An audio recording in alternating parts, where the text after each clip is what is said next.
कहाँ से और मेरा रूप क्या, संबंध दुखमय कौन है, स्वीकृत करूं परिहार क्या।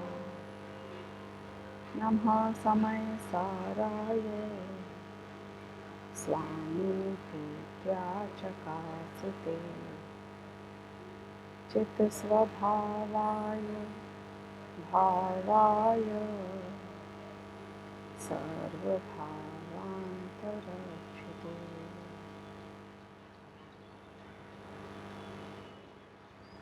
समय सार परमागम में छठी गाथा से आज हमारी चर्चा शुरू होगी।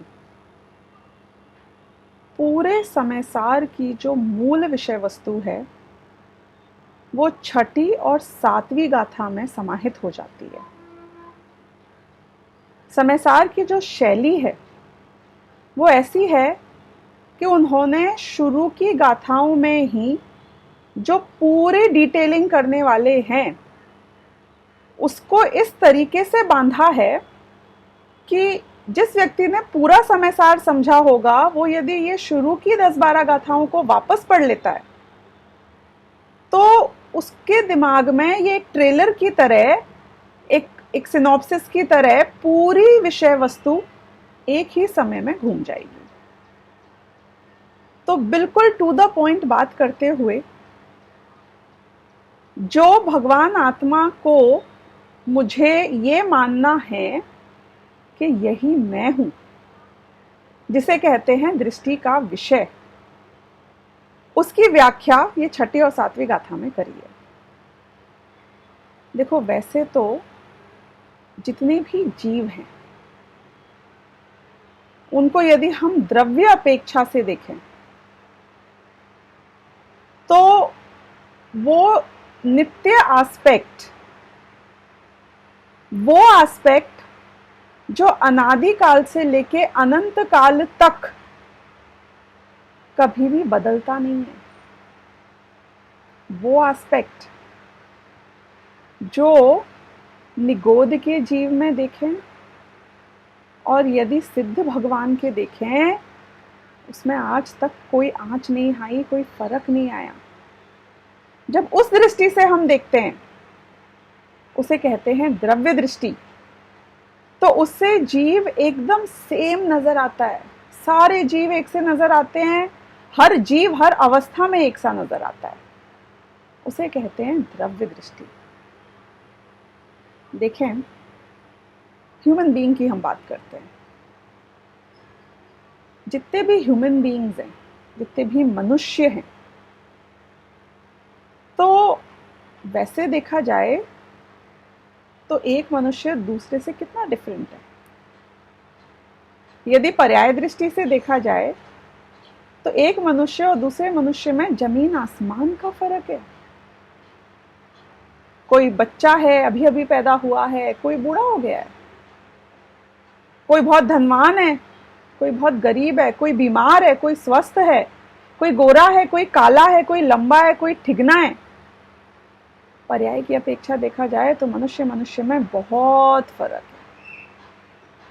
लेकिन यदि द्रव्य की दृष्टि से देखा जाए तो एवरी ह्यूमन बीइंग, हर मनुष्य बिल्कुल एक सा है, चाहे किसी भी अवस्था में हो, चाहे किसी भी जाति का हो, चाहे किसी भी रंग रूप का हो, चाहे कितना ही धनवान या गरीब या बीमार या स्वस्थ हो। तो ऐसे ही हमें जब जीवों की बात करनी है तो वो जीवत्व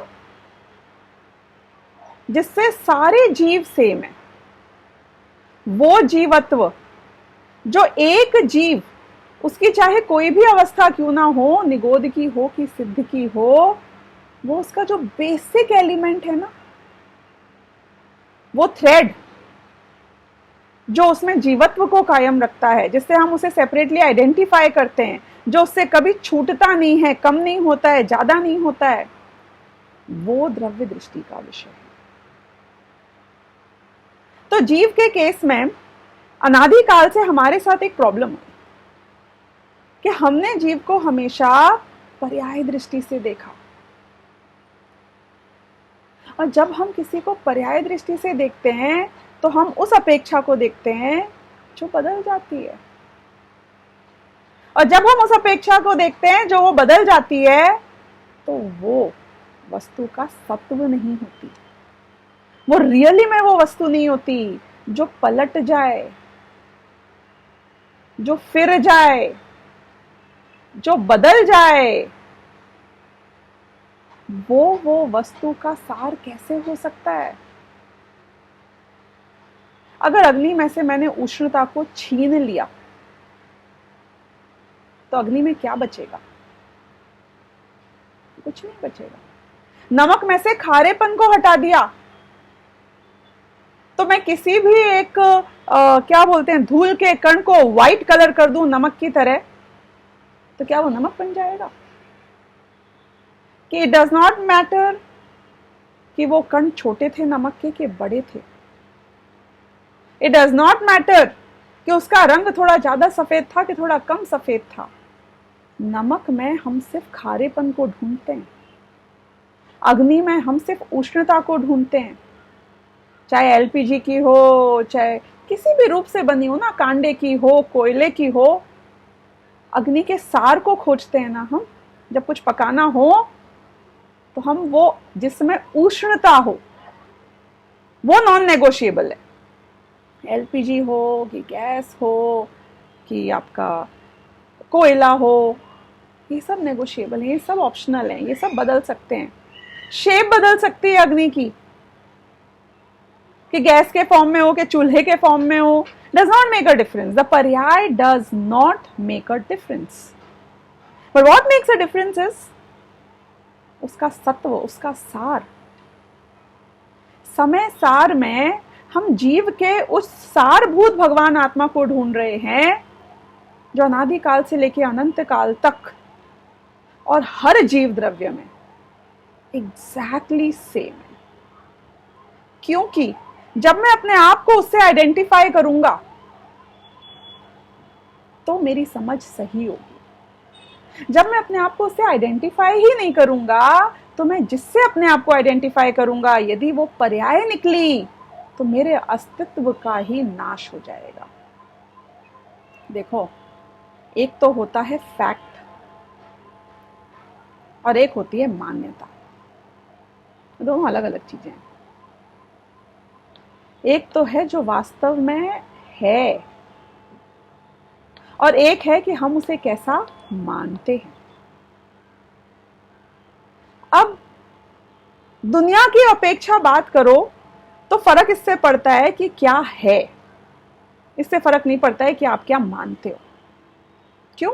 क्योंकि यदि आप वस्तु की व्यवस्था की अपेक्षा बात करो तो वस्तु की व्यवस्था आपकी मान्यता से नहीं चलती है।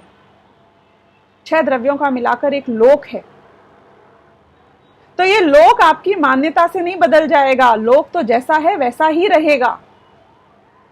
अनादिकाल से लेकर अनंत काल तक जो लोक है, जिसमें एक एक वस्तु की स्वतंत्र सत्ता है, जो आज तक कभी मिक्स नहीं हुई, जो आज तक कभी डाइल्यूट नहीं हुई, मर्ज नहीं हुई, वो सत्ता में कुछ फर्क नहीं पड़ेगा। सत्ता तो अनादिकाल से अनंत काल तक जैसी है वैसी रहेगी। लेकिन अब बात क्या है कि दुनिया में कुछ भी हो, मुझे जो इंपैक्ट करता है वो मेरी मान्यता है। क्योंकि जब मैंने ये वर्ड यूज किया ना, इंपैक्ट, इसका अर्थ होता है कि मुझे जो, मैं जिसे भोगता हूं, मुझे जिससे सुख दुख का अनुभव होता है, जिसको मैं दिन और रात जीता हूं, वो मेरा ज्ञान का उपयोग है, वो मेरी मान्यता है, वो वस्तु का स्वरूप नहीं है। वो गाना है ना, तुम दिन को अगर रात कहो रात कहेंगे, तुम दिन को रात कह लो, तुम उसे सूर्य ग्रहण कह लो, तुम कुछ भी कह लो, उससे फर्क क्या पड़ेगा। दिन तो दिन रहेगा और रात तो रात रहेगी ना। लेकिन पॉइंट वो नहीं है।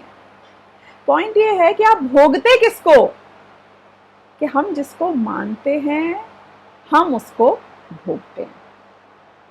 हमने वो उदाहरण दिया था ना अभी कुछ दिन पहले, कौन सा, अपने ऊंट का, बार बार याद करेंगे हम उस ऊंट को जिसको वास्तव में तो नहीं बांधा गया था, लेकिन जो अपनी मान्यता से बंधा हुआ था। अब हम अगर वस्तु की व्यवस्था की बात करें, फैक्ट की बात करें, इसे हम कहते हैं शास्त्रीय भाषा में प्रमाण दृष्टि। प्रमाण दृष्टि यानी कि जिसमें हर अपेक्षा आ जाती है, ऑल इंक्लूसिव। तो ऑल इंक्लूसिव एस्पेक्ट की तरह अगर हम बात करें तो जैसी वस्तु की व्यवस्था है, वस्तु की व्यवस्था वैसी ही अनंत काल तक रहेगी। अगर हम द्रव्य दृष्टि से उस वस्तु की व्यवस्था को देखते हैं तो हमारा ज्ञान उस वस्तु की व्यवस्था को भोगता है। यदि हम पर्याय दृष्टि है उससे वस्तु को देखते हैं तो हमारा ज्ञान पर्याय को भोगता है। पर्याय भी झूठ नहीं है, वो ऊंट की मान्यता झूठ नहीं थी, वो अपने आप को बंधा हुआ महसूस कर रहा था, वो वास्तव में बंधन को भोग रहा था, वो फ्रीडम नहीं भोग पा रहा था। जो दिन को रात कहेगा वो रात को भोग रहा है अपने ज्ञान में, उसका सत्य है कि वो रात को भोग रहा है। अब प्रॉब्लम ये होती है कि अगर वस्तु की व्यवस्था और मेरी मान्यता मैच कर जाए तो मेरा ज्ञान राइट होता है, और वस्तु की व्यवस्था और मेरा ज्ञान यदि मैच नहीं कर पाता है तो मेरा ज्ञान रॉन्ग हो जाता है।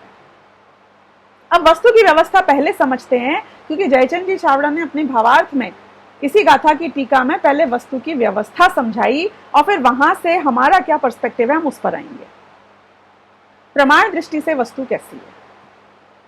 एक्चुअली देखा जाए, अगर फैक्ट की अपेक्षा देखा जाए तो फैक्ट क्या है?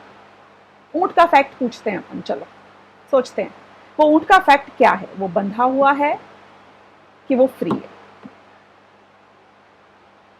तो आप बोलोगे कि एक अपेक्षा से देखा जाए, उसकी मान्यता की अपेक्षा से देखा जाए, वो क्या फील कर रहा है, किससे गाइड हो रहा है उस अपेक्षा से देखा जाए, तो वो बंधन भी सत्य है, इस समय का सत्य है, क्षणिक सत्य है। अब यदि एक समय बाद की हम बात करें, जब उसको किसी ने संबोधन किया, उपदेश दिया और कहा कि अरे मूर्ख, खींच के देख, अपना हाथ थोड़ा सा दूर ले जाके तो देख, अपने पैर को 4 कदम उस तरफ ले जाकर तो देख, तू तो बंधा ही नहीं है, टेस्ट तो करो, एक बार टेस्ट तो करो। जैसे ही उसने उसकी बात सुनी, उसने थोड़ा सा अपने दायरे के बाहर जाने की कोशिश करी और उसने देखा कि अरे मुझे तो रोकने वाला कोई था ही नहीं, मैं खुद ही अपनी मान्यता से रुका हुआ था, बंधा हुआ था। अगले क्षण उसने रियलाइज किया कि मैं बंधा नहीं हूं और वो फ्री हो गया। अब अगले समय का सत्य क्या है? जब वो फ्री हो गया, एक समय पहले वो बंधन को भोग रहा था, एक समय बाद वो फ्रीडम को भोग रहा है।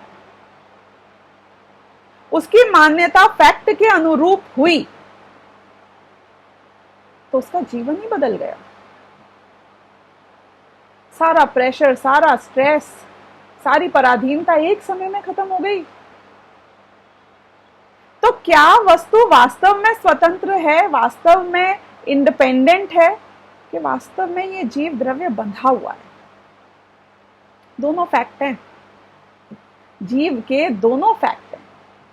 ये भी फैक्ट है कि ये जीव अनादिकाल से लेकर अनंत काल तक हमेशा ही खुद से जीता है,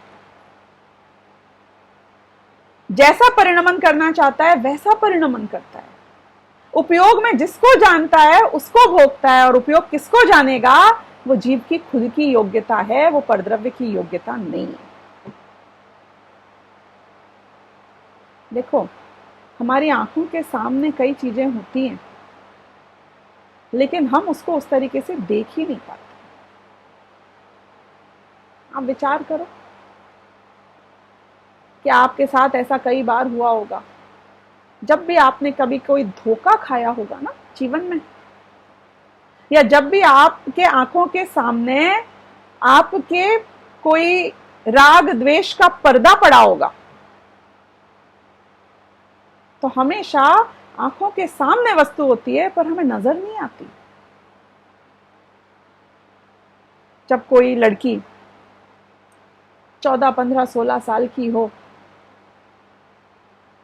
और उसको किसी लड़के को देखकर आकर्षण हो गया,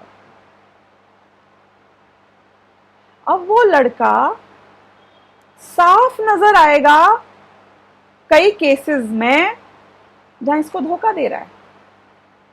वो ऐसी बातें भी करेगा, वो ऐसे बहुत सारे साइंस दे देगा अनायास ही, जिससे कि कोई भी व्यक्ति यदि उसके आंखों के आगे वो आकर्षण का पर्दा नहीं होता तो साफ साफ देख के ये खुद स्वयं लड़की भी आइडेंटिफाई कर सकती है कि ये लड़का सही नहीं है। लेकिन जब इस लड़की का ब्रेकअप हो जाता है और फिर उसके बाद में ये विचार करती है, तो इसे पता चलता है कि पग पग पे ऐसे साइंस थे कि यदि मैं थोड़ा होश में होती तो मैं पहचान जाती कि ये गड़बड़ कर रहा है। वही व्यक्ति भी नहीं बदला है। ये कषाय का पर्दा ऐसा होता है, ये कषाय ऐसी होती हैं कि इनके रहते हुए आदमी होश में नहीं रहता, समझ नहीं पाता है, देख नहीं पाता है। ये सारी दुनिया में सारे लोग अपने स्वार्थ के पक्के हैं, पर हमको नहीं नजर आता। कई चीजों में, मतलब उदाहरण देने जाऊं तो अनंत निकल आएंगे। आप अपने स्वयं के जीवन में झांक कर देखना। आपका पार्टनर जब आपको धोखा दे रहा था व्यापार में, आप स्वयं अपने जीवन में झांक कर देखना। आपका रिश्तेदार जो आपको साइंस दे रहा था कि वो इंटरेस्टेड नहीं है, कई जगह देख लेना, हमें वो नजर नहीं आ रहा था। इसका मतलब क्या है कि व्यक्ति वही, वस्तु वही, कभी हमें नजर आता है और कभी हमें नजर नहीं आता है। मेरे साथ तो ऐसा इतनी बार हुआ है कि कई बार समझो किसी और मकान से कोई गाने की आवाज आ रही होगी और मैं तो अपने काम में व्यस्त हूं, तो मैं तो रियलाइज ही नहीं कर रही कि आवाज भी आ रही है। ऐसा नहीं है कि मैं बहरी हूं, ऐसा नहीं है कि मेरी कर्ण इंद्रियां काम नहीं करती हैं, ऐसा नहीं है कि वो आवाज मेरे कान तक पहुंची नहीं, लेकिन मेरा उपयोग इतना व्यस्त था समझो अपने पढ़ने लिखने में कि मैं तो रियलाइज ही नहीं किया कि अच्छा शोर भी था क्या। और जब भी कोई आया कमरे में और उसने बोला कितना शोर मचाते हैं ये लोग, सोचते भी नहीं है कि दूसरे को डिस्टर्ब हो रहा होगा, तो हमारा ध्यान जाता है हाँ राइट, बहुत शोर हो रहा है। एक ट्राई करना, कभी अपने कमरे में बैठे हो ना और आपकी खिड़कियां खुली हो, आपको कोई शोर नहीं आएगा, कोई आवाज नहीं आ रही होगी, लेकिन अचानक कोई खिड़कियों को बंद कर दे। उसने सोचा कि मैं एसी चालू करता हूं, अचानक कोई खिड़कियों को बंद कर दे, तो हम रियलाइज करते हैं कितना शोर चल रहा था इतने टाइम से, but we didn't realise it. तो द पॉइंट इज कि संयोग हमारे आसपास होते हैं, फैक्ट हमारे आसपास होते हैं, गे हमारे आसपास होते हैं, लेकिन ये ज्ञान पे निर्भर करता है कि वो उसको कब जानेगा और किस रूप में जानेगा। इससे सीख क्या मिलती है हमें? इससे सीख ये मिलती है कि गे डिसाइड नहीं करता है कि मैं किसको जानूंगा। मेरे ज्ञान का कारण गे नहीं है, मेरे ज्ञान का कारण मेरी खुद की योग्यता है कि मैं उसको जानूं। पर द्रव्य हमारे आसपास होंगे, पर द्रव्य कर्म का उदय के अनुसार कभी मेरे अनुकूल रूप और कभी मेरे प्रतिकूल रूप परिणमित होते हुए भी नजर आएंगे। पर जो नजर आ रहा है वो तुम्हें उसे जानने के लिए और अगर वो ज्ञान में गे भी बन जाए तो भी वो तुम्हें उसको गे बनाकर रागी द्वेषी होने के लिए फोर्स नहीं करता है, वो कारण नहीं बनता है। मैं खुद यदि कमजोर हूं तो मैं उसको देख के रागी द्वेषी हो जाता हूं। मैं खुद यदि कमजोर हूं तो मैं खुद कषाय करता हूं। मैं खुद यदि कमजोर हूं तो मैं उसमें एकत्व ममत्व करता हूं, और मेरे में कमजोरी नहीं है तो मैं एकत्व ममत्व उसमें नहीं करूंगा, रागी द्वेषी उसमें नहीं होऊंगा। तो दो फैक्ट हैं इस जीव के। पहला फैक्ट ये है कि जीव का एक पक्ष है जिसे हम यहाँ पे द्रव्य दृष्टि का विषय कहेंगे, जिसे हम परम पारिणामिक भाव रूप कहेंगे, जिसे हम एकत्व विभक्त भगवान आत्मा कहेंगे, और वो पक्ष है जो ह्यूमैनिटी की तरह कॉमन है, वो जनरलाइज करता है। और दूसरा पक्ष है वस्तु का, वो क्षणिक सत्य है। जो द्रव्य दृष्टि का विषय था वो त्रिकाली सत्य है, और दूसरा एस्पेक्ट है वो क्षणिक सत्य है, यानी मोमेंट्री ट्रुथ है, इटर्नल ट्रुथ नहीं है। और वो जो क्षणिक सत्य है ना, जो मोमेंट्री ट्रुथ है, वो है हमारी अवस्था, वो है हमारी पर्याय। एक बच्चा हो, उसकी माँ उसे हमेशा ही मोस्टली प्यार ही करती है। उसने जब से पैदा हुआ है ये देखा है, ये मेरे खाने का पीने का, मुझे चोट ना लग जाए, मैं बीमार ना पड़ जाऊं, इसका ध्यान रखती है, बहुत प्यार है इसको मुझसे। अब वो बच्चा कभी बदमाशी करता है तो माँ उसको डांट देती है। ज्यादा बदमाशी करे तो हो सकता है कि वो माँ उसके ऊपर कभी हाथ उठा ले। अब वो बच्चा अपनी माँ को किस दृष्टि से देखता है? दोनों फैक्ट हैं। वो माँ प्यार करती है, ये फैक्ट है। वो माँ नाराज हो रही है, डांट रही है, मार रही है, ये भी फैक्ट है। वो बच्चा अपनी माँ को किस दृष्टि से देखता है? यदि वो बच्चा अपनी माँ को पर्याय दृष्टि से देखे तो वो अपनी माँ से नफरत करने लग जाए, घर छोड़ के भाग जाए।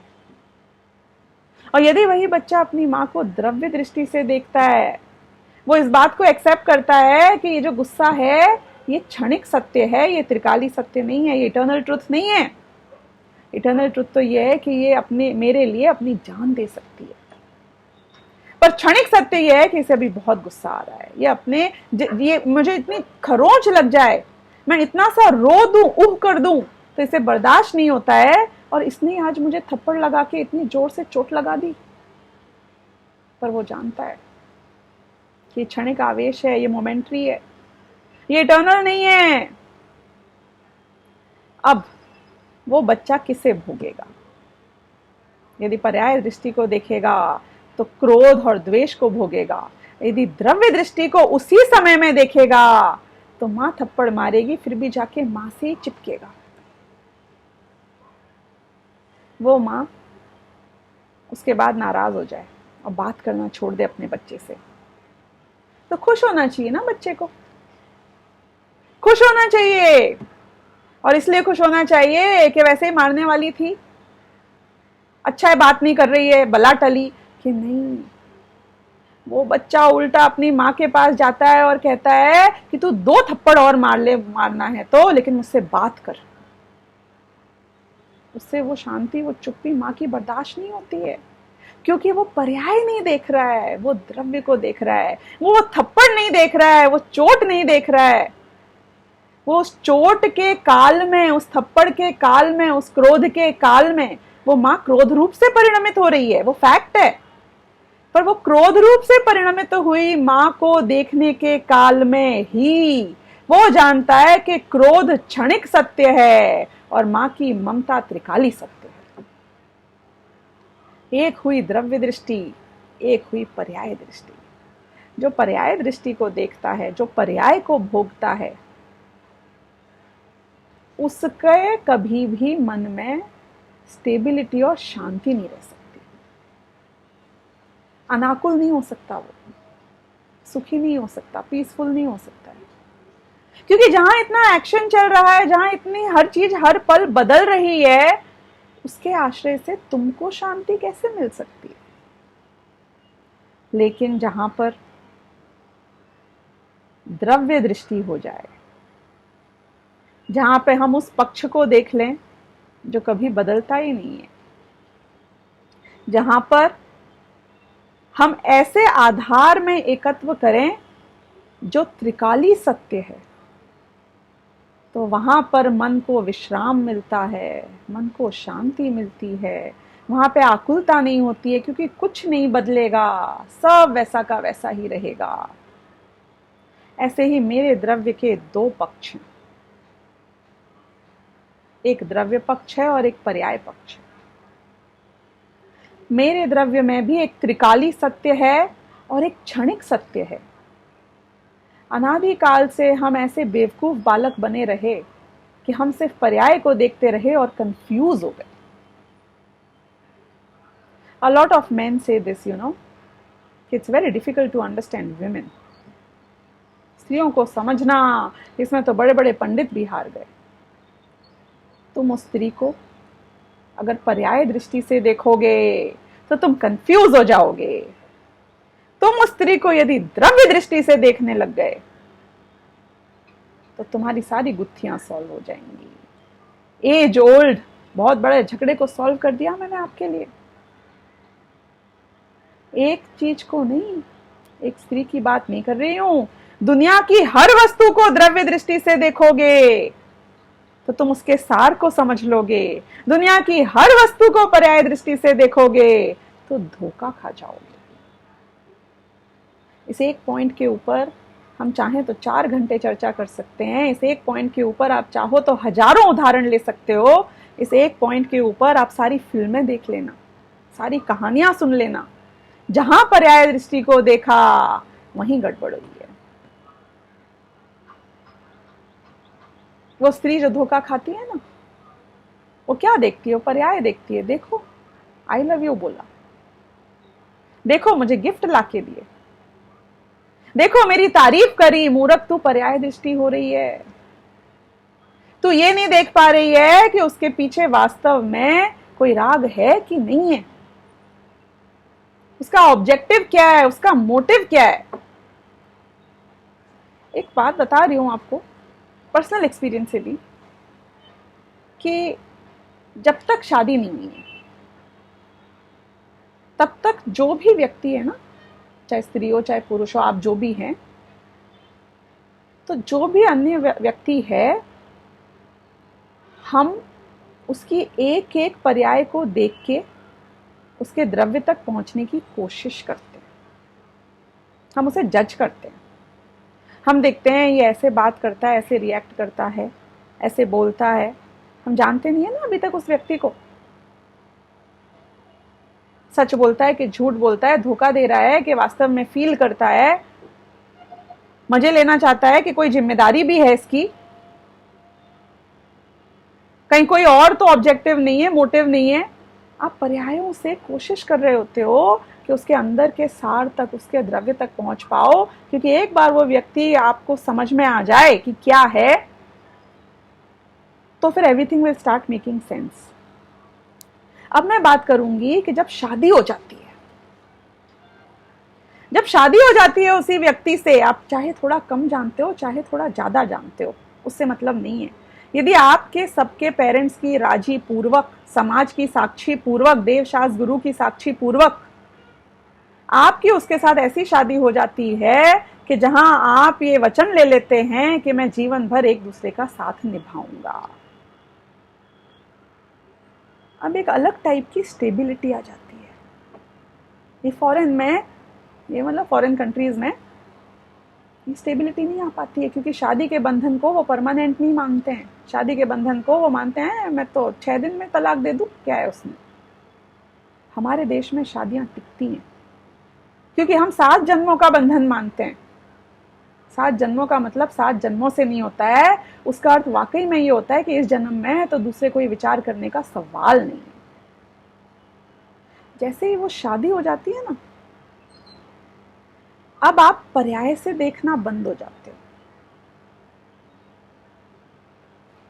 अब आपको एक ऐसा पक्का एहसास हो जाता है, आप डिसीजन टेकिंग मोड में नहीं होते हो कि ये आदमी मेरे लिए सही है क्या, इससे शादी करनी है क्या, ये कुछ गड़बड़ तो नहीं हो रही है। अब आप उस मोड में नहीं रह जाते हो, क्योंकि वो आपने जब उस व्यक्ति को पूरी साक्षी पूर्वक स्वीकार किया, अब आप ये देखते हो कि देखो ये आदमी धोखेबाज तो नहीं था, ये आदमी पूरे जीवन भर मेरे साथ जीवन बिताने के लिए तैयार था। सबसे बड़ी चीज आप शादी में क्या देखते हो कि क्या मैं अपना पूरा जीवन इस व्यक्ति के साथ बिता सकता हूं। और जब आपने इस बात को आइडेंटिफाई किया कि हाँ अब तो शादी हो गई है, अब तो गवर्नमेंट में रजिस्ट्री हो गई है, कोर्ट में भी रजिस्टर हो गया है कि हमारी शादी हो गई है, अब आपको ये डर नहीं लगेगा कि ये मुझे धोखा देके चला जाएगा, ये वादे करेगा निभाएगा नहीं, शादी कर लेगा लेकिन उसके बाद में छोड़ देगा, ऐसा नहीं लगता है। जब तक शादी नहीं हुई है तब तक तो छोड़ सकता है, पर शादी हो गई अब नहीं छोड़ेगा, ये अब पक्का हो गया ये रिश्ता। और जब एक बार आप उसके साथ जीना शुरू करते हो, जब आप उसके सार को समझ लेते हो, उसके व्यक्तित्व को समझ लेते हो, तो कभी उसने तेज आवाज में बात की, कभी कोई प्रेम दिखाया, कभी नहीं दिखाया, कभी आपकी बर्थडे पे आपको फूल लाके या गिफ्ट लाके नहीं दिए, तो भी अब वो पर्याय मैटर नहीं करती है। अब आपको पता है कि प्रयोजनभूत जहां भी बातें होती हैं वहां ये व्यक्ति पीछे नहीं हटता है। मुझे कोई तकलीफ होगी तो सबसे पहले ये खड़ा हो जाएगा। फर्क आ गया ना, जमीन आसमान का फर्क आ गया।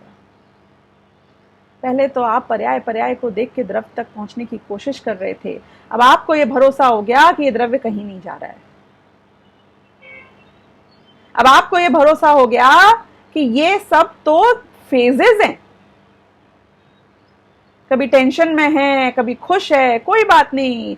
हर पत्नी जो 20, 30, 40 साल, 50 साल से अपने पति के साथ रह रही है, उसको फर्क नहीं पड़ता कि उसका पति के मूड स्विंग्स कैसे हो रहे हैं, क्योंकि वो बोलता है ये तो ऐसे ही हैं, मैं तो जानती हूं, मुझे तो पता है, पर्सनैलिटी ऐसी है। अब वो जो दृष्टि है ना, जो पर्याय से द्रव्य पे चली गई है, पहले सिर्फ पर्याय और पर्याय पे थी, लेकिन सिर्फ पर्याय को देखने वाला भी कंफ्यूज हो जाएगा। जब आप पर्याय से द्रव्य तक पहुंचने की कोशिश करते हो और द्रव्य को समझ लेते हो, तो सारी पर्यायों के कॉम्प्लिकेशन सॉल्व हो जाते हैं। फैक्ट नहीं बदलता, फैक्ट तो वही रहेगा, पर्याय तो वही रहेंगी, वो क्षणिक सत्य रहेंगी, द्रव्य त्रिकाली सत्य रहेगा। लेकिन पर्याय को जब मैं पर्याय दृष्टि से देखूं तो मेरा ज्ञान सही होता है। नोट दिस पॉइंट, पर्याय को जब मैं पर्याय दृष्टि से देखूं तो मेरा ज्ञान सही होता है। अनादिकाल से ये जीव गड़बड़ ये कर रहा है कि देखता तो पर्याय दृष्टि से है और मानता उसको द्रव्य है। नहीं आई बात समझ में? मैंने वो एक जेस्चर देखा जब वो लड़की 20-22 साल की थी, उसने वो जेस्चर देखा उस लड़के का कि ये तो आई लव यू बोलता है, ये तो मुझे गिफ्ट देता है। अगर उसने ये आई लव यू बोलने को, ये गिफ्ट देने को, ये तारीफ करने को ही उस लड़के का अस्तित्व समझ लिया, अगर उसने ये एक्सपेक्ट कर लिया कि ये लड़के के साथ पूरा जीवन बिताऊंगी तो मुझे हर महीने एक गिफ्ट मिलेगा, हर तीसरे दिन एक तारीफ के शब्द मिलेंगे, सुबह और शाम आई लव यू कहेगा, तो बोलो what is she in for? Expectation mismatch हो गया ना। उसने पर्याय को ही द्रव्य समझ लिया। जितने लोगों को डिससैटिस्फैक्शन होता है लाइफ में, उन लोगों को होता है, और तब होता है जब वो पर्याय को ही द्रव्य समझ लेते हैं। पर्याय को देखते वक्त ही डिस्काउंटिंग करनी थी ना कि ये तो इस फेस की बात है। कितने ही किसी ने लव मैरिज की हो, जो कोर्टशिप पीरियड में उसका बिहेवियर था वो लाइफ लॉन्ग कंटिन्यू प्रैक्टिकली नहीं हो सकता है, और यदि कोई एक्सपेक्ट करता है कि ये होगा तो ये उसके ज्ञान की भूल है। हम भी ये गलती करते हैं कि हम अपनी पर्याय को ही द्रव्य मान लेते हैं। ये मनुष्य, ये द्रव्य था कि पर्याय थी? ये तो पर्याय थी, और मैंने इस पर्याय को द्रव्य मान लिया। गड़बड़ की कि नहीं की? पर्याय को पर्याय मानो तो ज्ञान सच्चा, पर्याय को द्रव्य मानोगे तो ज्ञान झूठा ही होगा ना। ये राग द्वेष हुए, मैंने समझ लिया यही तो मेरा स्वरूप है, यही मेरा स्वभाव है, नेचुरली ये ऐसा ही हूं मैं। लोग बात नहीं करते हैं, I have a short temper, मैं बहुत गुस्सैल हूं। मेरे सामने जब मेरा दिमाग खराब हो रहा है, मुझे गुस्सा आ रहा है, आ मत जाना, बिगाड़ दूंगा सब कुछ। तूने अपने पर्याय से अपना अस्तित्व मान लिया। हाँ, ये प्यार के बिना तो मैं जी नहीं सकता हूं, I need to be loved. अरे तूने पर्याय से अपना अस्तित्व मान लिया, तूने संयोगों से अपना अस्तित्व मान लिया।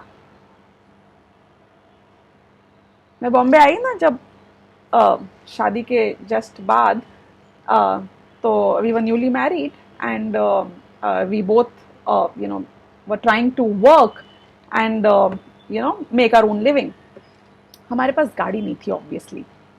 Immediately after marriage we didn't have a car.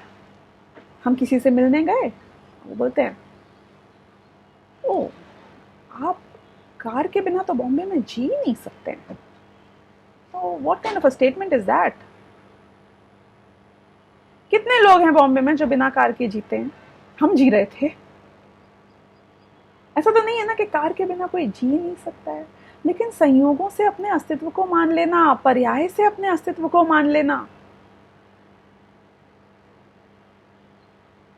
अरे खाने के बिना लोग जी लेते हैं, पानी के बिना भी लोग जी लेते हैं, कपड़े के बिना लोग जी लेते हैं, छत के बिना लोग जी लेते हैं। कोई भी पर्याय से अपने अस्तित्व को मानना, कोई भी पर्याय से। ज्ञान के क्षयोपशम से अपने अस्तित्व को मानना, ये पर्याय से अपने अस्तित्व को मानना है कि द्रव्य से अपने अस्तित्व को मानना है? पर्याय का क्षयोपशम, ये क्षयोपशम ज्ञान है ना, जो कम जानना, ज्यादा जानना, विद्वत्ता, पंडिताई, इंटेलिजेंस, बेवकूफी, ये क्या है? ये सब पर्याय हैं। अभी तो मैं आपको बहुत बेसिक लेवल की पर्याय बता रही हूं। गाथा नंबर 6 में तो आचार्य देव खुद